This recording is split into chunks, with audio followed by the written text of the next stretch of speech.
नमस्कार, शाम के 7 बज रहे हैं। आप देख रहे हैं न्यूज नेशन। मैं हूं अनुराग दीक्षित और अगले 1 घंटे लाख टके की बात में हर वो खबर जिसका सीधा सरोकार आपसे है, हर वो खबर जिसे देखना समझना आपके लिए बेहद जरूरी है, वो लेकर हम हाजिर हैं। 4 बड़ी खबरें कौन सी हैं जो हम आपके लिए लेकर आए हैं, वो सबसे पहले आपको बताते हैं। सबसे पहले हम बात करेंगे लखीमपुर खीरी हिंसा की, जिसको लेकर सर्वोच्च अदालत ने आज क्या कुछ कहा है, बताएंगे आपको।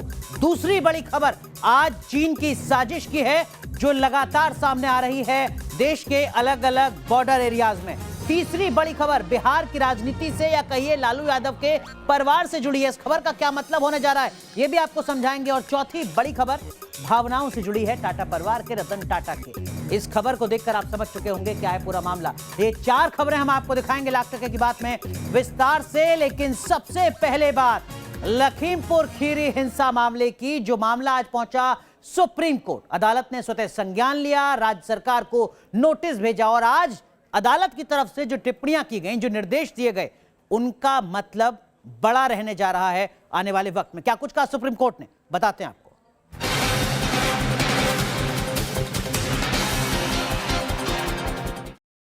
निकल, अंदर निकल गया।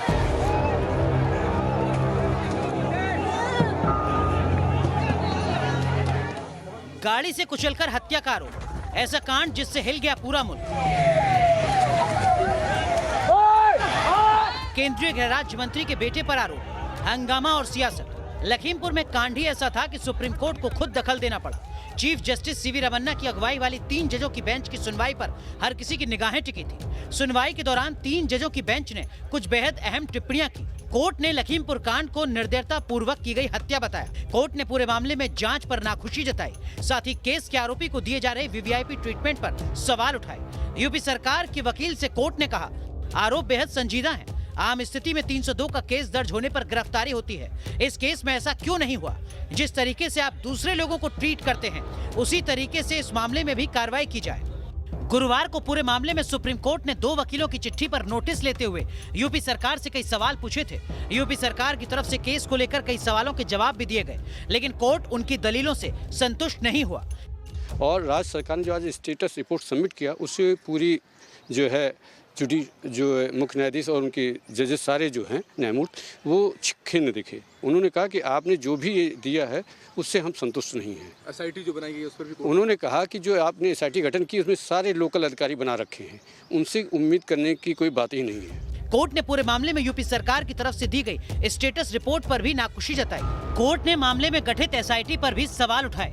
क्या इस मामले में सीबीआई की जांच की सिफारिश की गई है? इस सवाल पर यूपी सरकार के वकील के इंकार के बाद कोर्ट ने कहा, उत्तर प्रदेश सरकार कोर्ट को ये बताए कि कौन सी एजेंसी इस मामले की जांच कर सकती है। राज्य के डीजीपी ये सुनिश्चित करें कि नई एजेंसी की जांच शुरू होने तक सबूतों से छेड़छाड़ न हो, इस बात का ध्यान रखा जाए। मामले की संजीदगी को देखते हुए हम अपनी तरफ से कोई टिप्पणी नहीं कर रहे हैं। बेहतर है राज्य सरकार खुद जरूरी कदम उठाए। इस मामले के तथ्यों को देखते हुए हम सीबीआई जांच के आदेश नहीं दे रहे हैं।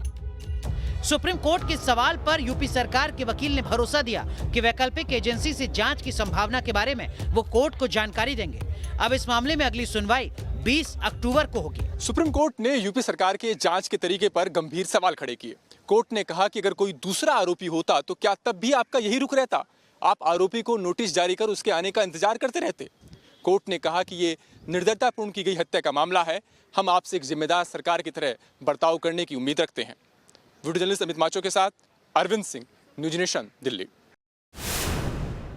तो हमारे 2 सहयोगी हमारे साथ जुड़ चुके हैं। हमारे साथ सुप्रीम कोर्ट से जुड़ रहे हैं हमारे सहयोगी अरविंद सिंह, जो लगातार सुप्रीम कोर्ट को कवर करते हैं। हमारे एक और सहयोगी अनिल यादव हमारे साथ जुड़ रहे हैं, जो लखीमपुर खीरी की हर अपडेट आप तक पहुंचा रहे हैं। पहला सवाल अरविंद सिंह आपसे, आज सुप्रीम कोर्ट ने जो टिप्पणियां की हैं, जो निर्देश दिए हैं, आने वाले वक्त में उसका मतलब क्या कुछ नजर आता है आपको?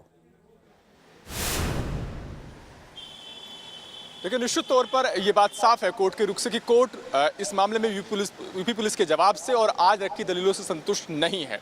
और निश्चित तौर पर यूपी पुलिस पर अब दबाव इस बात का है कि वो इस मामले में जांच सही तरीके से करती नजर आए।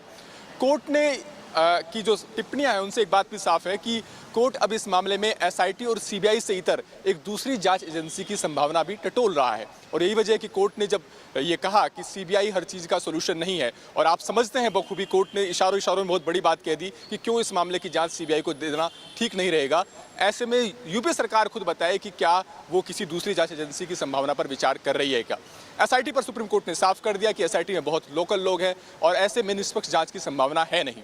आशीष मिश्रा की जो गिरफ्तारी नहीं हुई है उस पर कोर्ट ने गंभीर सवाल खड़े किए और कोर्ट ने कहा कि अगर कोई दूसरा आरोपी होता तब भी आप ऐसे ट्रीट करते, उसके आने का इंतजार करते। और कोर्ट ने कहा कि यह बात समझनी होगी कि अगली बार जब आप सुनवाई के लिए मौजूद रहें तो आप कुछ हरकत में नजर आए, आप हाथ पर हाथ धरे बैठे ना रहे। तो निश्चित तौर पर आज हरीश साल्वे पेश हुए थे यूपी सरकार की तरफ से और उन्होंने खुद इस बात को एडमिट किया कि जांच में कुछ खामियां रह गई हैं, उनको अगली सुनवाई तक दुरुस्त कर लिया जाएगा। आप हमें एक सुनवाई का और मौका दे दीजिए जाए।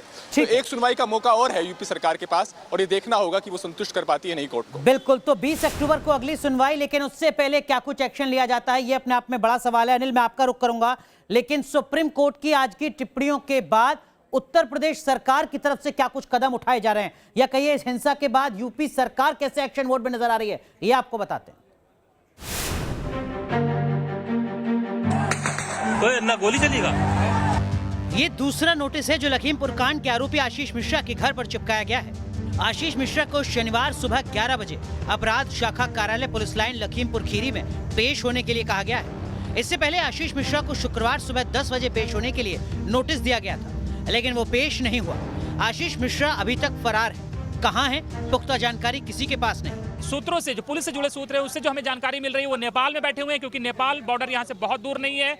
यहाँ लखीमपुर खीरी शहर से 60 से 70 किलोमीटर दूर है, लेकिन उनका जो तिकोनिया में गांव है वहां से 20 से 25 किलोमीटर दूर है उनका नेपाल बॉर्डर। तो कहा जा रहा है कि वो नेपाल में चले गए हैं और नेपाली सिम का इस्तेमाल कर रहे हैं, जिससे उन्हें ट्रेस करना मुश्किल हो रहा है। इससे पहले सुप्रीम कोर्ट में भी आशीष मिश्रा के लापता होने का मसला उठा। यूपी सरकार की तरफ से वकील हरीश साल्वे ने कोर्ट से कहा, जिस शख्स पर आरोप लग रहे हैं उसे हमने नोटिस जारी किया है पेश होने के लिए। उसे शनिवार को 11 बजे पेश होना है। अगर पेशी नहीं होती तो कानूनन सख्त कदम उठाए जाएंगे। आशीष मिश्रा के खिलाफ हो रही कार्रवाई पर सवाल उठाए जा रहे हैं। उसे वीवीआईपी ट्रीटमेंट देने का आरोप लग रहा है। पूरे मामले पर सियासत गरमाई हुई। विपक्ष पूरे मुद्दे पर जांच की निष्पक्षता पर सवाल उठा रहा है। हम कह रहे हैं जो भी अपराधी है, जिसको जनता ने देखा है मौजूद उस समय, उसको आप गिरफ्तार करिए, निष्पक्ष जांच कराइए। देश के गृह राज्य मंत्री का बेटा ही जब अपराधी हो और पुलिस उससे पुलिस के दामाद जैसा व्यवहार करे, वो शासन और प्रशासन का दामाद बन जाए, पुलिस के दामाद जैसा उससे व्यवहार हो, तो अपराधियों को पकड़ेगा कौन? आरोप किसी ने लगाए हैं वो गलत आरोप हैं। हमारे पास पूरे साक्ष्य हैं, ना तो वो घटना स्थल पर थे, ना वहां पर उपस्थित रहे। सवालों के बीच लखीमपुर कांड का एक और वीडियो वायरल हो रहा है। इस वीडियो की सत्यता की न्यूज नेशन पुष्टि नहीं करता, लेकिन इस वीडियो में गोलियों की आवाज सुनाई दे रही है। कोई दिक्कत ना है। कोई लखीमपुर हिंसा मामले में गोली चलने के आरोप अक्सर लगते रहे हैं, लेकिन पोस्टमार्टम रिपोर्ट में गोली लगने की बात सामने नहीं आई। ऐसे में गोली किसने चलाई और क्यों गोली चलाई, ये बड़ा सवाल है। मामले की जांच के लिए गठित न्यायिक जांच आयोग के लिए सच्चाई तक पहुंचना एक बड़ी चुनौती है। Anil Yadav, news nation, Lakhimpur Kheri. तो चुनौतियां कहीं ज्यादा हैं, सवाल कहीं ज्यादा हैं जो अभी भी अनसुलझे हैं। एक बार फिर सीधा रुख करते हैं, इस बार रुख करते हैं लखीमपुर खीरी का। हमारे सहयोगी अनिल यादव हमारे साथ जुड़े हुए हैं। अनिल, सुप्रीम कोर्ट की आज की टिप्पणियों के बाद क्या कुछ हरकत आपको नजर आ रही है लखीमपुर खीरी में, ग्राउंड जीरो में, लखनऊ पे? बिल्कुल, देखिए, सुप्रीम कोर्ट ने जिस तरह से टिप्पणी की उसके बाद लखीमपुर पुलिस और यूपी पुलिस पर दबाव बढ़ा है। इसी दबाव का नतीजा है कि एक तरफ जैसे सुनवाई सुप्रीम कोर्ट में खत्म हुई, सुनवाई खत्म होते ही विद इन मिनट्स दूसरा नोटिस चस्पा कर दिया गया और ये चेतावनी के लहजे में उसमें लिखा हुआ था कि आपको आज सुबह 10 बजे तक बुलाया गया था, आप नहीं हाजिर हुए, आपको एक मौका और दिया जाता है, आप कल सुबह 11 बजे तक हर हाल में हाजिर हो जाइए, नहीं तो आपके खिलाफ कानूनी और सख्त कार्रवाई की जाएगी। मतलब साफ है कि दबाव बढ़ाना चाहती है यूपी पुलिस, लखीमपुर पुलिस, और अगर वो कल हाजिर नहीं होते तो ऐसा माना जा रहा है कि उनके खिलाफ गिरफ्तारी का वारंट भी जारी हो सकता है। सुप्रीम कोर्ट ने साफ क्लियर किया, जिस तरह से सुप्रीम कोर्ट ने सवाल उठाया कि अगर क्या ये आम आदमी होता तो इस तरह का ट्रीटमेंट आप देते, बार बार रिक्वेस्ट करते कि आप सुनवाई के लिए हाजिर होइए। जाहिर बात है कि अब तक अगर एक्यूज गिरफ्तार ना होता या उसने आपको सरेंडर ना किया होता, पूछताछ के लिए ना आया होता पूछताछ के लिए, तो उसके फैमिली मेंबर्स को पुलिस दूसरे केसेस में उठा के ले आती है, थानों में बैठा के रखती है। तो इसीलिए विपक्ष सवाल उठा रहा है कि अब तक आशीष मिश्रा की गिरफ्तारी क्यों नहीं हुई है और उनसे पूछताछ क्यों नहीं हो रही है। तो सवालों के घेरे में यूपी पुलिस, और इसीलिए ये दूसरा नोटिस चस्पा किया गया है जिसमें चेतावनी के लहजे में लिखा गया है कि अगर आप कल तक हाजिर नहीं हुए तो आपके खिलाफ कड़ी कार्रवाई की जाएगी। अरविंद 30 सेकंड, क्या सीबीआई जांच की कोई गुंजाइश बचती है सर्वोच्च अदालत से? देखिए, मुझे नहीं लगता अनुराग, क्योंकि कोर्ट ने संकेतों में ये कहा है कि जब साल्वे की तरफ से कहा गया कि सीबीआई को आप दे सकते हैं जांच, कोर्ट ने कहा कि आप तथ्य को समझते हैं, सीबीआई जांच को देना सही नहीं रहेगा, सीबीआई हर चीज का इलाज नहीं है। तो कोर्ट ने संकेतों में साफ कर दिया कि क्यों सीबीआई जांच नहीं देना चाहता कोर्ट इस मामले की। हाँ, एसआईटी से अलग कोई दूसरी जांच की घोषणा हो सकती है अगली सुनवाई में। ठीक है, बहुत बहुत शुक्रिया अरविंद सिंह आपका जुड़ने के लिए, बहुत बहुत शुक्रिया अनिल यादव आपका जुड़ने के लिए और जो कुछ हालात हैं वो साझा करने के लिए। लेकिन वहीं दूसरी तरफ लखीमपुर मामले में सियासत अब भी जारी है। अलग अलग दलों के नेता अभी भी लखीमपुर खीरी का रास्ता देखते हुए नजर आ रहे हैं, अपनी अपनी राजनीति को चमकाने की कोशिश करते नजर आ रहे हैं।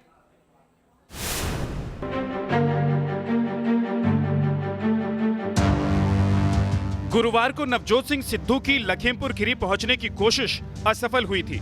उन्हें सहारनपुर में हिरासत में ले लिया गया था, लेकिन लखीमपुर पहुंचने की उनकी कोशिश कामयाब हुई है। नवजोत सिंह सिद्धू उत्तराखंड के सितारगंज से होते हुए पीलीभीत जिले में अमरिया से दाखिल हुए। इसके बाद वो लखीमपुर के लिए पलिया पहुंचे। यहाँ उन्होंने मारे गए किसान लवप्रीत के परिवार से मुलाकात की। पूरा हिंदुस्तान आज न्याय की गुहार लगा रहा है। संविधान से बड़ा कुछ नहीं है। संविधान के जज्बे को, जमहूरियत को, इंसाफ को कत्ल करने का एक प्रयास है। इससे पहले लवप्रीत के परिवार से अकाली दल नेता हरसिमरत कौर की अगुवाई में भी एक प्रतिनिधिमंडल ने मुलाकात की। इस प्रतिनिधिमंडल में हरसिमरत कौर बादल, प्रेम सिंह चंदू माजरा, सरदार बलविंदर सिंह और विक्रम मजीठिया थे। लवप्रीत सिंह जो जिसका किसान संघर्ष में जो शहीद हो गया, उस परिवार के साथ हम हमदर्दी के लिए आए हैं और उसको भरोसा भी देने ले आए हैं। जो पढ़ाई है उसका खर्चा दिया जाएगा और शिरोमणि अकाली दल पूरी तरह इस संघर्ष में किसानों के साथ है, परिवार के साथ है। अकाली और कांग्रेस नेताओं ने लखीमपुर का दौरा किया। वहीं समाजवादी पार्टी प्रमुख अखिलेश यादव ने बहराइच का दौरा किया। अखिलेश ने लखीमपुर में मारे गए किसान दलजीत सिंह के परिवार वालों से मुलाकात की और हर संभव सहायता देने का भरोसा दिलाया। एसआईटी से लेकर के तमाम जांच और तमाम जो सरकार ने जांचें की और आज जो सुनने को आ रहा है कि जिस पे आरोप है नेपाल फरार है, वो नेपाल भाग गए। जब तक गृह राज्य मंत्री का इस्तीफा नहीं होगा तब तक इन पीड़ित परिवारों को न्याय नहीं मिल पाएगा। लखीमपुर मामले में विपक्ष का आरोप है कि राज्य सरकार निष्पक्ष होकर कार्रवाई नहीं कर रही। तमाम विपक्षी नेता निष्पक्ष कार्रवाई के लिए केंद्रीय गृह राज्य मंत्री अजय मिश्रा को हटाने की मांग कर रहे हैं। Avinash Singh, news nation, Lakhimpur. लाख टके की बात में वक्त एक छोटे से ब्रेक का है, लेकिन ब्रेक पर जाने से पहले बात देश की बहस की, जिसके लिए आज जो मुद्दा आपने चुना है वो मुद्दा है लखीमपुर हिंसा केस की सुप्रीम सुनवाई में क्या खास। इसी मुद्दे पर देश की बहस रात 8:30 बजे दीपक चौरसिया के साथ।